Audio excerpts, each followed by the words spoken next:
Assalamualaikum warahmatullahi wabarakatuh. Bismillah, alhamdulillah, wassalatu wassalamu ala rasulillah Sayyidina Muhammad ibn Abdillah wa ala alihi washabihi wa wala amma ba'du. Teman-teman sekalian, khususnya para mahasiswa saya, karena sebenarnya video ini saya tujukan untuk mahasiswa saya yang sedang belajar ilmu faraid ya, atau fikih mawaris, tapi mudah-mudahan bisa juga disimak oleh teman-teman di luar sana yang ingin mendalami ilmu faraid ya, atau fikih mawaris. Nah, hari ini kita akan mempelajari bagian inti sebenarnya di dalam ilmu faraid, yaitu mengenai ahli waris, yang sekaligus nanti sebenarnya kita bisa langsung gabungkan 3 bab atau 3 pembahasan sekaligus dalam ilmu faraid, yakni ahli waris itu sendiri, baik laki-laki maupun perempuan ya.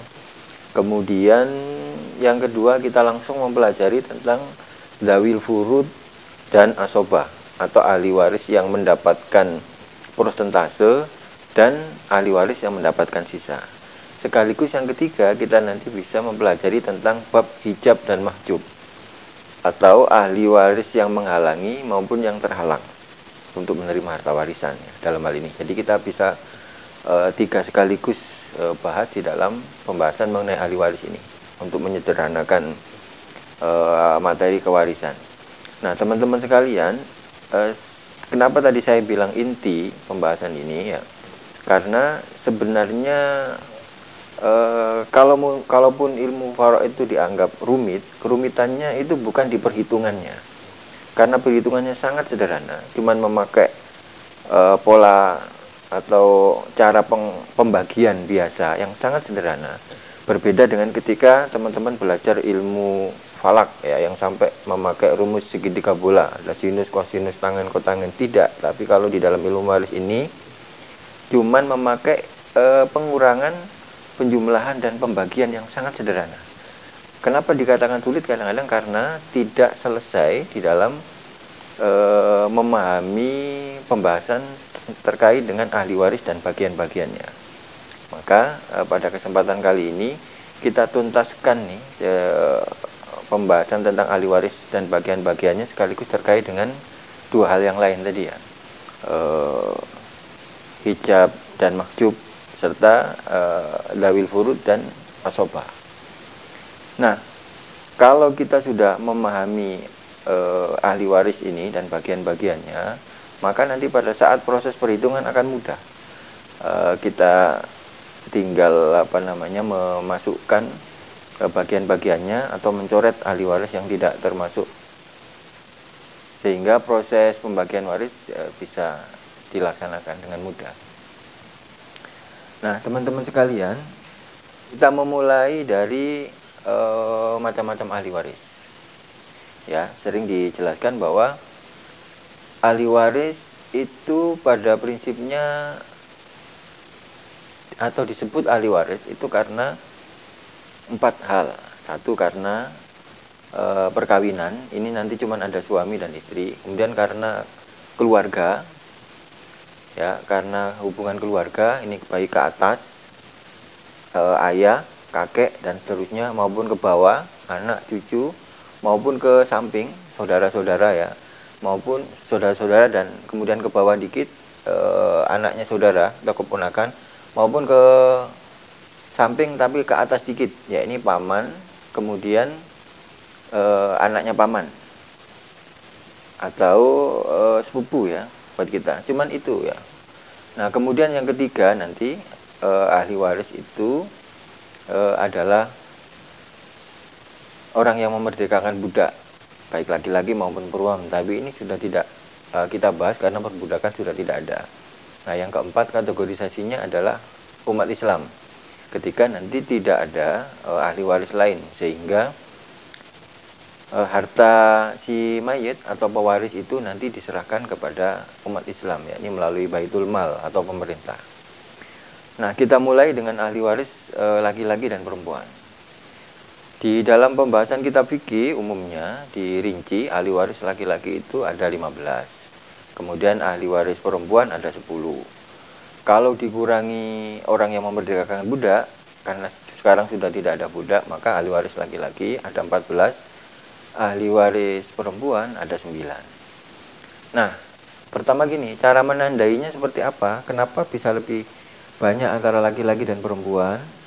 Atau bagian mana yang ada di laki-laki dan bagian mana yang ada di perempuan? Nah, tinggal kita lihat ini. Saya gambar ini bukan bikinan saya.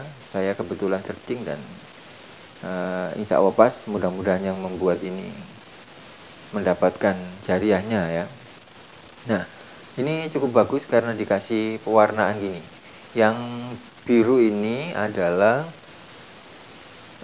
ahli waris ya, atau dawil furud ya istilahnya, dan asobah nanti. Kemudian yang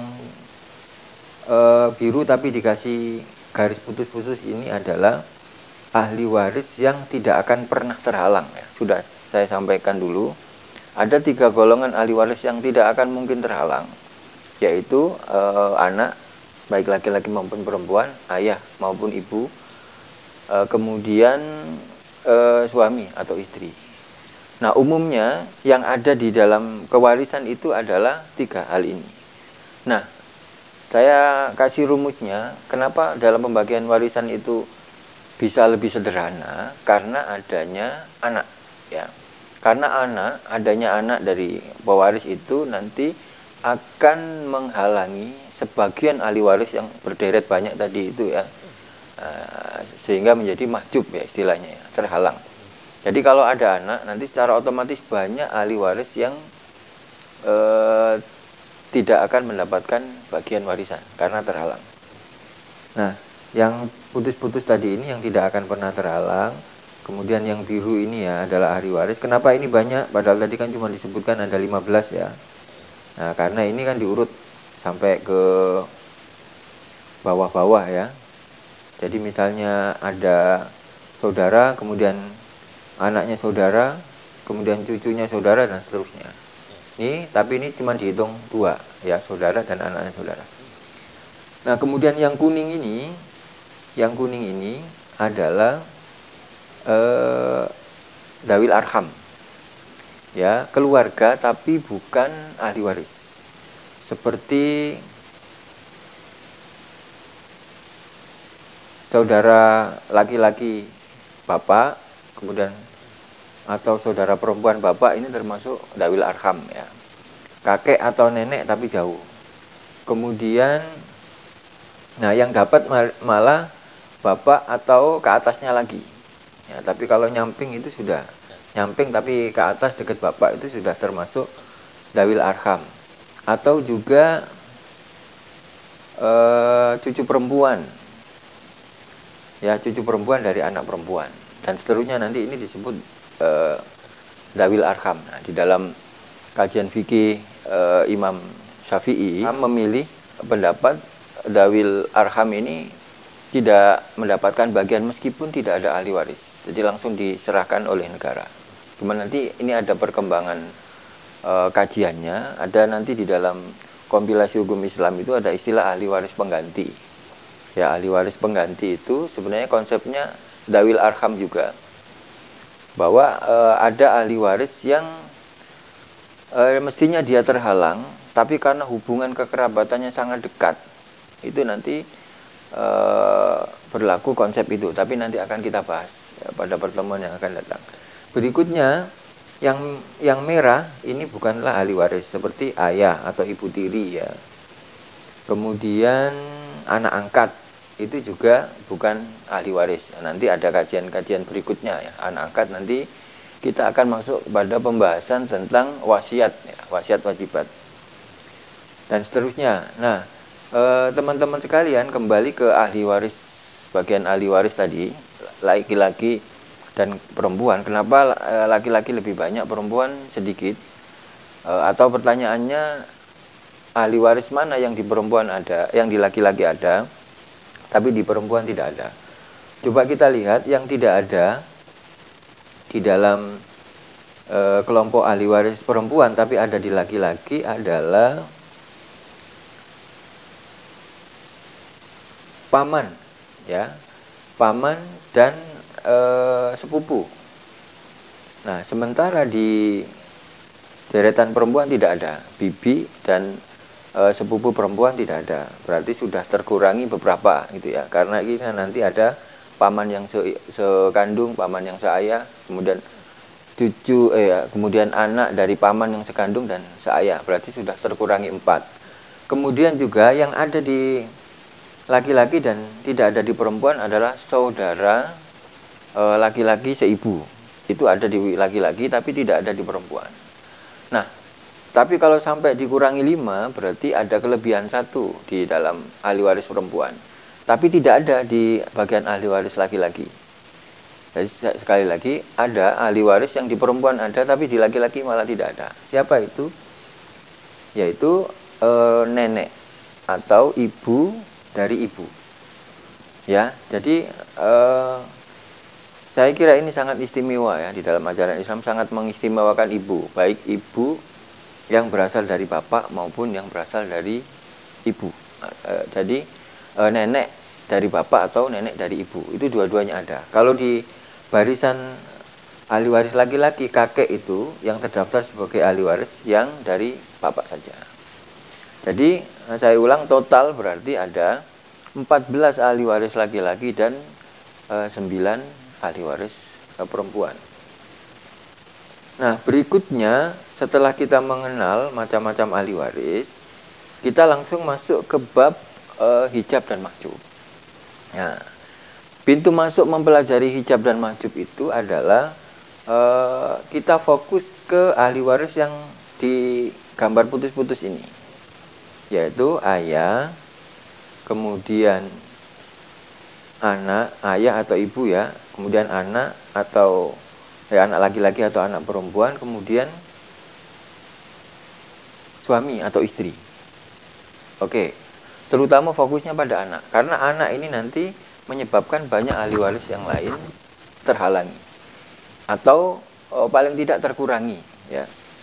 Pertama kali untuk mengenal hijab dan mahjub itu kita fokus ke anak ya, anak laki-laki maupun anak perempuan, yang terutama anak laki-laki ya, yang nanti bisa menyebabkan semua ahli waris yang berada di jajaran asoba, semua ahli waris yang berada di jajaran asoba yang mengantri ya, di bawahnya anak maksudnya, itu otomatis akan mahjub. Nah, oke, kalau begitu kita masuk dulu kepada materi asoba ya. Nanti materinya kalau teman-teman memerlukan bisa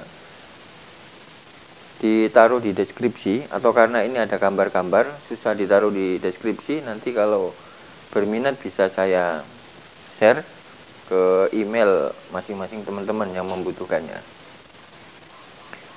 Asoba itu adalah ahli waris yang mendapatkan sisa setelah dikeluarkan persentase. Nanti kita akan belajar perhitungannya, sangat sederhana. Nah, asoba itu secara berurutan. Jadi asoba itu kalau kita kaji dikenal 3 macam ya. Asoba bin nafsi, kemudian asoba bil ghair, dan asoba ma'al ghair. Asoba bin nafsi itu ya asoba karena dirinya sendiri, kemudian asoba bil ghair itu yang tidak asoba menjadi asoba, seperti anak perempuan ya kan, bukan asoba. Tapi nanti karena ada anak laki-laki, dia menjadi asoba bersama anak laki-laki. Nanti kita pelajari cara menghitungnya. Kemudian ada asoba ma'al ghair. Ya, asoba ma'al ghair itu ahli waris yang bersama dengan, bukan ahli waris asoba, tapi nanti sama-sama menjadi asoba, yaitu ketika ada saudara perempuan bersama dengan anak perempuan. Ya, nanti akan kita bahas di dalam contoh. Nah, asoba, kita fokus ke asoba bin nafsi. Asoba bin nafsi itu ada 4 jalur. Nah, 4 jalur itu nanti kalau di jalur pertama ada, berarti jalur terakhir nggak ada. Nah, ini nanti yang akan membuat pembagian waris itu sederhana, karena yang lain nanti akan dicoret ya, ketika yang atasnya ada. Yang pertama jalur anak. Yang pertama jalur anak dan ke bawah, yakni anak dan cucu. Kemudian yang kedua jalur bapak. Ya, jalur bapak itu adalah dari laki-laki ya, otomatis ya, karena asobah. Dari ayah ke kakek. Nah khusus untuk antara ayah dengan kakek yang berhubungan dengan anak ini nanti tidak saling menafikan. Karena seperti tadi disampaikan bahwa ayah itu adalah ahli waris yang tidak akan pernah terhalang. Nah, tapi nanti kalau ada anak, bagiannya terkurangi gitu aja, tapi tidak sampai terhalang. Demikian juga nanti suami atau istri. Kalau ada anak, nanti persentasenya terkurangi gitu aja ya. Jadi saya ulang, kalau ayah itu bisa mendapatkan 1/6, bisa mendapatkan 1/6 dan asobah, bisa mendapatkan asobah saja. Artinya keberadaan tadi anak kan berada di urutan teratas. Nah, tapi bukan berarti anak menganulir ayah, karena nanti kalau ada anak cuman bisa mengurangi bagian ayah saja gitu, tapi tidak sampai menghalangi. Berbeda dengan urutan ahli waris yang lain nanti, urutan asobah yang lain. Di bagian ketiga, ahli waris yang asobah itu yaitu ke arah saudara laki-laki ya, yang menyangkut saudara laki-laki itu sendiri atau anak dari saudara laki-laki, baik yang sekandung maupun seayah. Nah, tapi catatannya kalau ada anak, maka kategori asobah yang ketiga ini otomatis mahjub atau terhalang. Jadi nanti di dalam pembagian warisan itu prakteknya semua ahli waris dideret. Nah, kemudian setelah semua dideret itu dicoret ya ahli waris yang terhalang itu, sehingga nanti tinggal sedikit baru dilakukan proses pembagian.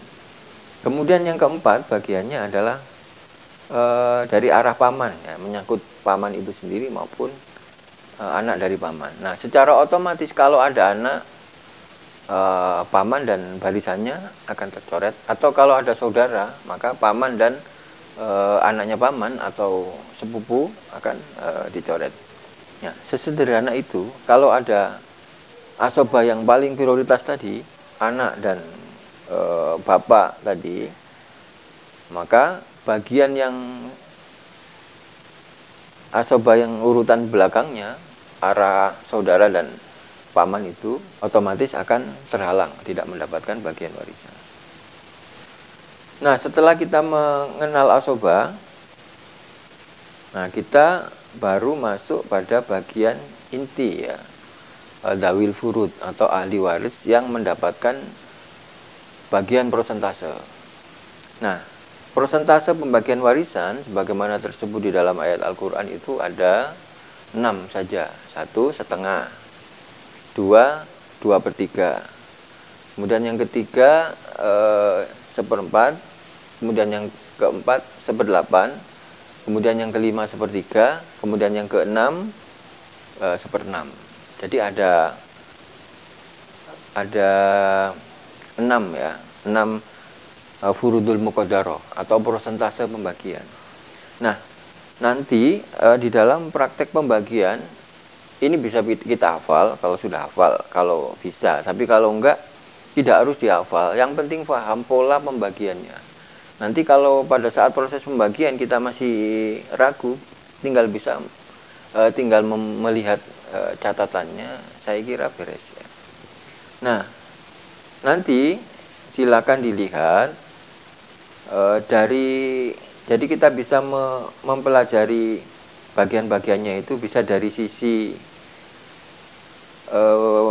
bagian persentase sekian, ahli warisnya siapa aja, atau bisa masuk ke ahli waris yang mendapatkan ahli waris yang termasuk ashabul furud ya, masuk misalnya dari laki-laki, pihak laki-laki itu yang dawil furud atau memperoleh persentase itu cuman ayah, kemudian suami, kemudian kakek, dan ada tambahan saudara seibu nanti ya, cuman 4 itu. Selain itu asobah, yang otomatis berarti asobah itu cuma diambil 1, yang lain bisa gugur. Nah, Sekali lagi kita bisa mempelajari bagian-bagian ini dengan cara kita fokus ke persentasenya, misalnya setengah itu bagiannya siapa aja, atau kita bisa masuk ke ahli waris, misalnya anak perempuan itu bagiannya persentasenya berapa jika apa, nah gitu bisa masuk, atau bisa masuk dua-duanya untuk lebih mempermudah pemahaman. Nah di sini di dalam catatan saya urutkan kedua-duanya, nanti bisa dipakai juga. Misalnya begini, ayah,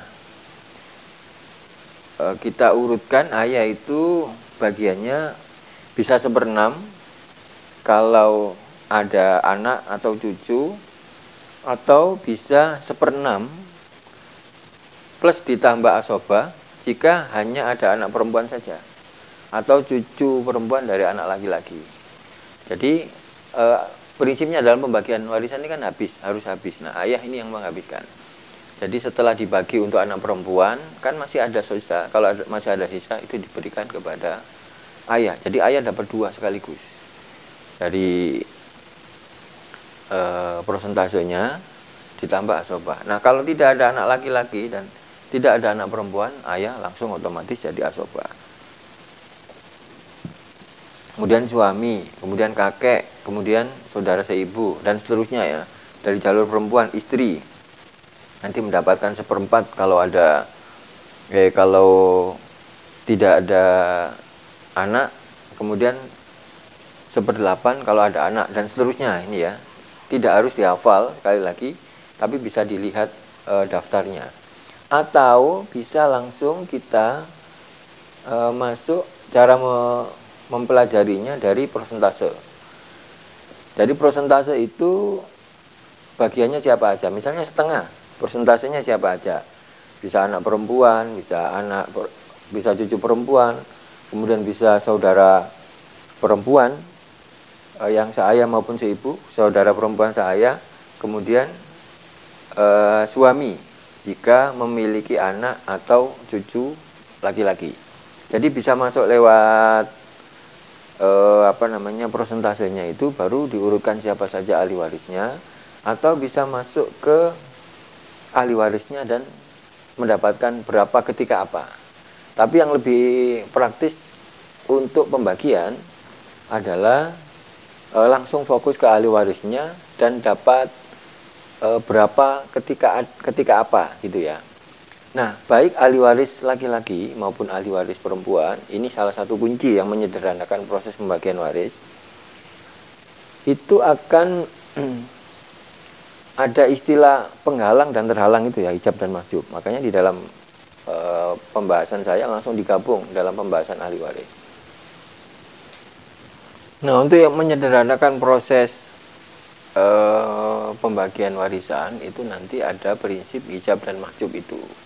Jadi ahli waris yang di dalam urutan teratas itu bisa mengurangi atau bahkan bisa menghalangi ahli waris untuk mendapatkan bagian warisan, sehingga daftar ahli waris yang tadinya banyak itu nanti bisa terkurangi karena ada ahli waris yang terhalang. Itu menyebabkan pembagian warisan menjadi sederhana. Saya kira itu materi tentang ahli waris dan bagian-bagiannya. Nanti silakan dilihat daftarnya, dan sekali lagi tidak harus dihafal ya, cukup disimpan datanya. Kalau hafal ya lebih baik ya, tapi kalaupun misalnya hafal tapi ragu, silakan dilihat lagi data bagian-bagiannya. Prinsipnya yang penting prinsipnya yang penting pola pembagiannya kita paham ya. Jadi siapa-siapa saja ahli warisnya, kemudian siapa ahli waris yang mendapatkan persentase, siapa ahli waris yang mendapatkan asobah, dan nanti menjelang pembagian itu sudah diseleksi siapa ahli waris yang terhalang dan siapa ahli waris yang tidak terhalang, sehingga proses pembagiannya menjadi lebih sederhana. Nah, setelah jelas siapa ahli waris yang berhak mendapatkan bagian dan berapa bagiannya, maka proses pembagian tinggal dilakukan dan menjadi sangat sederhana. Sekali lagi, bagian ini adalah bagian inti di dalam pembahasan mengenai fikih waris. Kalau pembahasan mengenai ahli waris dan bagian-bagiannya ini sudah kita pahami dengan baik, maka nanti selanjutnya proses penghitungan bagian-bagian warisan akan menjadi sederhana. Mudah-mudahan bermanfaat. Wallahul muwaffiq ila aqwamit thoriq. Assalamualaikum warahmatullahi wabarakatuh.